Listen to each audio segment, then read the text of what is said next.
নমঃ শিবায়। নমস্কার বন্ধুরা, আমার ইউটিউব চ্যানেলে আপনাদেরকে স্বাগত জানাই। বন্ধুরা, আপনারা নিশ্চয়ই ভালো আছেন। আমি পড়ছি কৈলাস মানস সরোবর ভ্রমণ কাহিনী, যেটার আজকে 9ম পর্ব আমি পাঠ করব।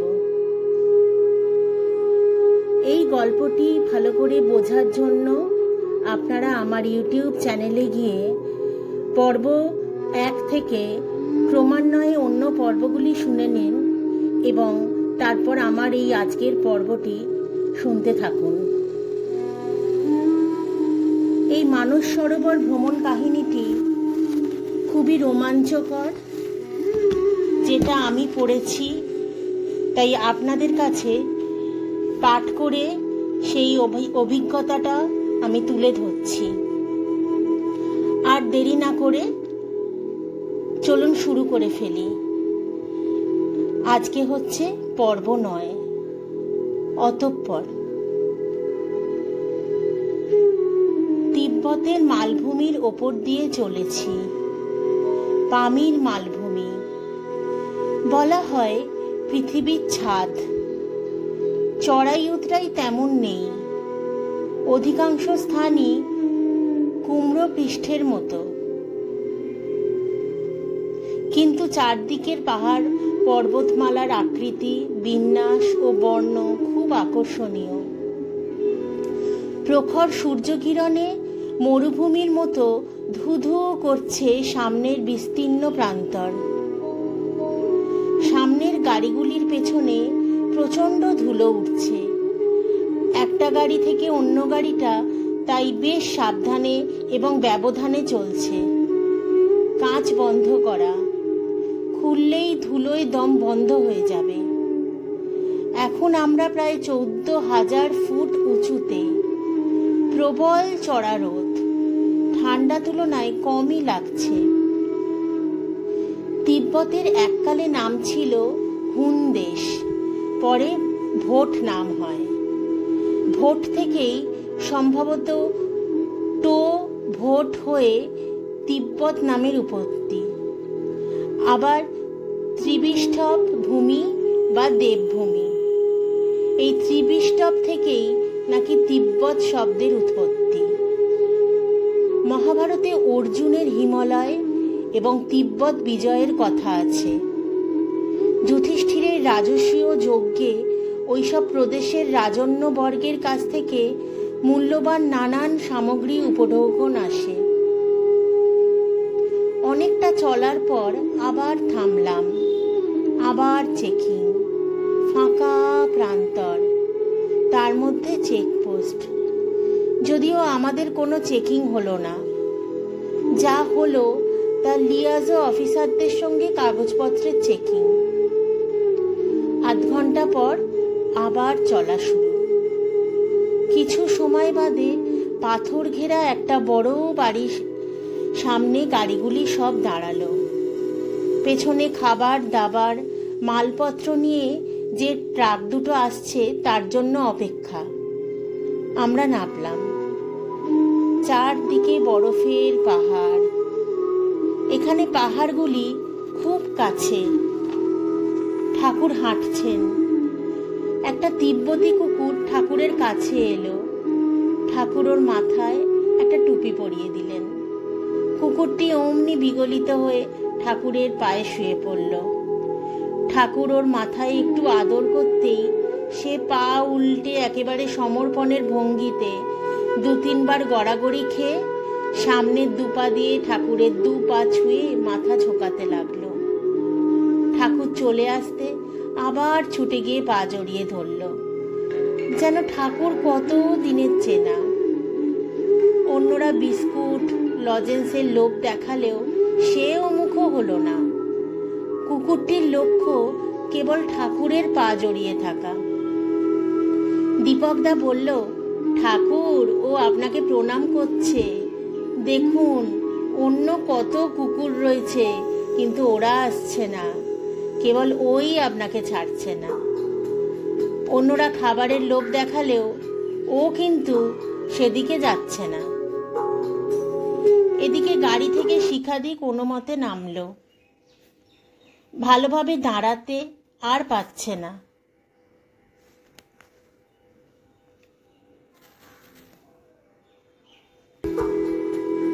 মধু কাকিমারও খালি বমি হচ্ছে, পেটে কিছু নেই, জল খেলেও আর থাকছে না, মাথায় প্রচণ্ড যন্ত্রণা। রানুদিরও একই অবস্থা। অন্য সব গাড়িতেও কয়েকজনের অবস্থা একই রকম। ভ্রমণ কর্মীরা গাড়িতে গাড়িতে গিয়ে সবার শরীরের খোঁজ নিচ্ছে। মধু কাকিমাকে ওষুধ দেয়া হলো, খুব কাহিল হয়ে গেছে। ট্রাক আসতেই আবার গাড়ি ছাড়ল। কিছুটা গিয়েই ডান দিকে একটা বড় হ্রদ না পড়ল, নাম ডায়মন্ড লেক বা হীরক সরোবর। আকাশের হালকা ধূসর মেঘের ছায়ায় হ্রদের জল অপূর্ব মায়াবী লাগছিল। দীপকদা বলল, এরপর ভীষণ চড়াই উতরাইয়ের পথ, লাঙ্গুলা পাস, প্রায় 16,000 ফুট উঁচু। দুর্গম চড়াই উতরাই ভেঙে গাড়ি চলতে লাগলো। কখনো খাড়া 20-30 ফুট নামছে, আবার কখনো খাড়া উঠছে। কোনো জায়গায় রাস্তাই নেই, যদিও মানস পর্যন্ত পুরো পথই পাথুরে জমির ওপর দিয়ে গাড়ি চলছে। কোনো পিচ বা পাকা রাস্তা নেই। জমির ওপর দিয়ে হাঁটতে হাঁটতে যেমন পায়ে চলার রাস্তা হয়, তেমনি গাড়ি চলাচল করতে করতে একটা রাস্তার মতো হয়ে গেছে। এখন অবশ্য কিছু কিছু জায়গায় অস্থায়ীভাবেই রাস্তা তৈরি হয়েছে, কিছু জায়গায় স্থায়ী রাস্তা ব্রিজও তৈরি হয়েছে। বরফ ঢাকা পাহাড়ের রাজ্য সরে গিয়ে লাঙ্গুলা পাশে পুরোটাই পাথুরে জমি। গাড়ির চড়াই উতরাইয়ে শরীরে ভীষণ অস্থিরতার সৃষ্টি হচ্ছে। বাইরে ভীষণ রোদ, সেই সঙ্গে হাওয়া আর ধুলো। তিব্বতের আবহাওয়া বড়ই বিচিত্র। হিমালয়ের চির পরিচিত দৃশ্য এখানে দেখা যায় না। এখানে পাহাড়ের গায়ে কোথাও কোনো গাছপালা নেই। রুক্ষ শুষ্ক মরুপ্রায় অঞ্চল, তারই মাঝে আশ্চর্যভাবে বরফ রাজ্যের সমাহার। যেন মরুভূমির মধ্যে বরফের পাহাড়গুলি কেউ বসিয়ে দিয়েছে। পাহাড়ের খাঁজে বা পাথরের জমিতে শক্ত কিছু কাঁটা ঝোপ ছাড়া অন্য কোনো গাছগাছালির চিহ্ন নেই। আকাশ খুব পরিষ্কার থাকে, তাই কুয়াশাও হয় না। তবে বেলা একটু বাড়লেই প্রচণ্ড বেগে ঠান্ডা হাওয়া বয়। একদিকে রোদের তেজ, অন্যদিকে হাওয়ার দাপট। এই দুয়ের জীবন ধারণ বেশ কষ্টকর। বিপরীতধর্মী এই আবহাওয়ার কারণেই গায়ের চামড়া প্রথমে লাল, পরে কালো হয়ে ফেটে যায়, রক্ত ঝরে। এই দুদিনেই আমাদেরও চামড়া কালচে লাল হয়ে গেছে, অনেকের ফেটেও গেছে। বাতাসে ধুলো থাকায় ক্রিম লাগালেও চড়চড় করে। গাছপালা না থাকায় অক্সিজেন খুবই কম, ফলে প্রত্যেকের এত শ্বাসকষ্ট। তিব্বতে বৃষ্টি প্রায় হয় না বললেই চলে। বৃষ্টি হলেও জলকণা বরফকণায় পরিণত হয়। বৃষ্টিও বেশিক্ষণ চলে না। লাঙ্গুলা পাস পার হয়ে গাড়ি থামল। এতক্ষণ সবার শরীরের ওপর যে ধকল গেল তা প্রশমিত করার জন্য। যারা বমি করছিল তারা আরও কাহিল, প্রায় শয্যাশায়ী। শিখাদি, মধু কাকিমা, রানুদি প্রায় নিস্তেজ। ঠাকুর চিন্তিত হয়ে গেলেন। পথে 2-4টে ছোট ছোট গ্রাম পড়ল। সব তিব্বতীরাই দেখলাম দিনে আলখাল্লা চাপিয়ে মুখে কাপড় বেঁধে ঘুরছেন। বোধহয় হিমের হাওয়ার দাপট থেকে আর ধুলো থেকে রক্ষা করার উপায়। ওরা এখানকার অধিবাসী হওয়া সত্ত্বেও প্রায় প্রত্যেকেরই গাল ফেটে রক্তাভ। গ্রামগুলি খুবই সঙ্গীন। বোঝা যায় পশুপালন কিংবা এদিক ওদিক থেকে কোনো ক্রমে খাবার সংগ্রহ করে দিনানিপাত করে। গাড়ি দেখলেই পাশে হাত পেতে সাহায্য চাইছে। স্থানে স্থানে ভেড়া, ছাগল, চমড়ি গাই, ঘোড়ার দল চোখে পড়ে, আর তিব্বতী কুকুর। লোমশ কুকুরগুলি এক একটা বাছুরের মতন, কোনোটাকে সিংহ বললেও ভুল হয়। বাড়ি ঘরের আশপাশে যত্রতত্র বড় বড় হাড়ের টুকরো পড়ে আছে। ড্রাইভার ইঙ্গিতে বোঝালেন চমড়ি গাইয়ের হাড়, এরা মাংসপ্রিয়। অবশ্য হিমালয়ের সকল পার্বত্য অধিবাসী মাংস খেতে ভালোবাসে। পথে যেতে যেতে ডান দিকে নদী চোখে পড়ল। এটাই ব্রহ্মপুত্র নদ। তিব্বতী নাম টামচো খামবাপ।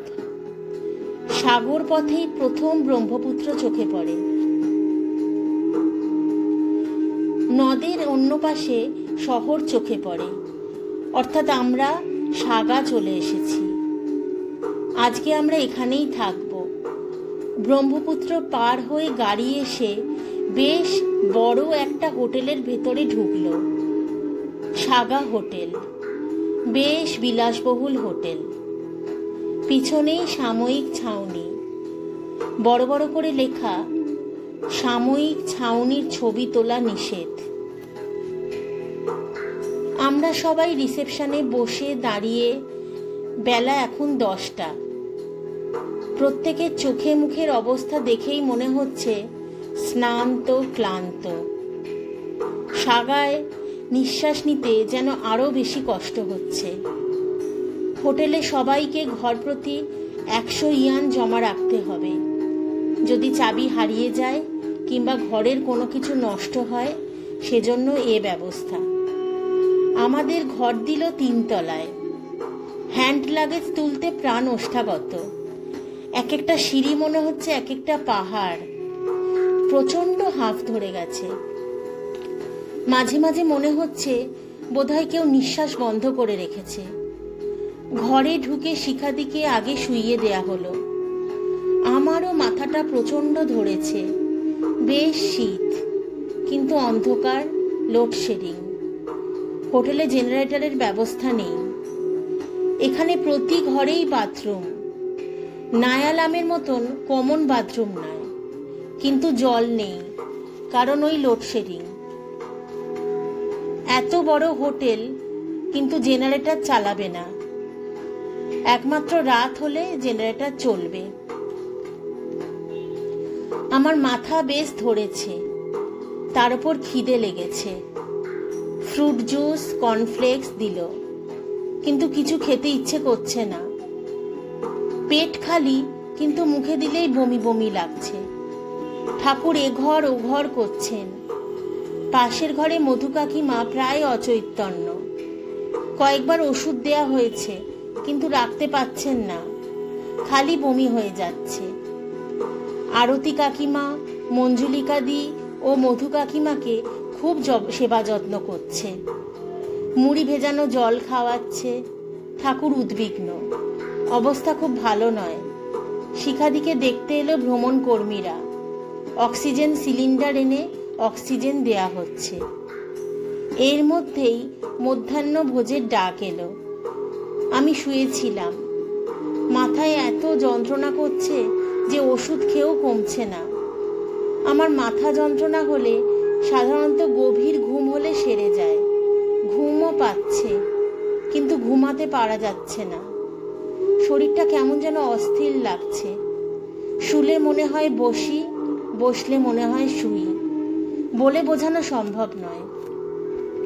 ঠাকুরের জন্য খাবার আনতে গেলাম। খাবার এনে দিয়ে আবার শুয়ে পড়লাম। অনুপদা শিখাদির জন্য ছোটাছুটি করছে। শিখাদি কয়েকবার ঘুমের ঘোরে ভুলও বকল। লাকফা এবং অন্যান্যরা এসে দেখে গেল। ডাক্তার আনার কথা বলল। ডাক্তার শুনেই বলবে যত তাড়াতাড়ি সম্ভব নিচে নামিয়ে নাও। রানুদি আরও কাহিল হয়ে পড়েছে। ওকেও নেমে যাওয়ার পরামর্শ দিল ওরা। ঠাকুর খাবেন কি, খালি এঘর ওঘর করছেন। দীপকদা তাও ঠাকুরকে জোর করে কিছু খাওয়ালো। ঠাকুর আমাকে খেতে বললেন। আমি শুয়ে রয়েছি। ঠাকুর আপেল দিলেন, কয়েকটা কামড় দিলাম। ঠাকুর বললেন, সবাই এমন হলে আমি কি করি? শিখাদি মধুর এই অবস্থা, তার উপর তুইও তো দেখছি শুয়ে পড়েছিস।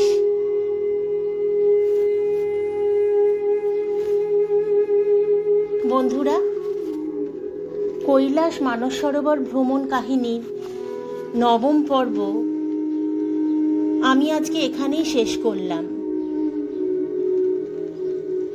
আশা করি আপনারা পরবর্তী পর্বগুলি শোনার জন্য খুবই উদ্গ্রীব হয়ে আছেন। আমি আবার আগামীকাল পরবর্তী পর্ব নিয়ে আপনাদের কাছে ফিরে আসব। আপনারা আমার এই গল্পটি শুনতে থাকুন। একটা সাবস্ক্রাইব করে দিন আমার চ্যানেলে, লাইক করুন এবং আপনাদের মতামত জানানোর জন্য কমেন্ট বক্সে গিয়ে কমেন্ট করুন। আপনার প্রিয়জনকে শেয়ার করুন এবং শুনতে থাকুন আমার চ্যানেল। আজকের গল্পপাঠ আমি এখানেই শেষ করলাম। সবাই ভালো থাকুন। ওম নমঃ শিবায়।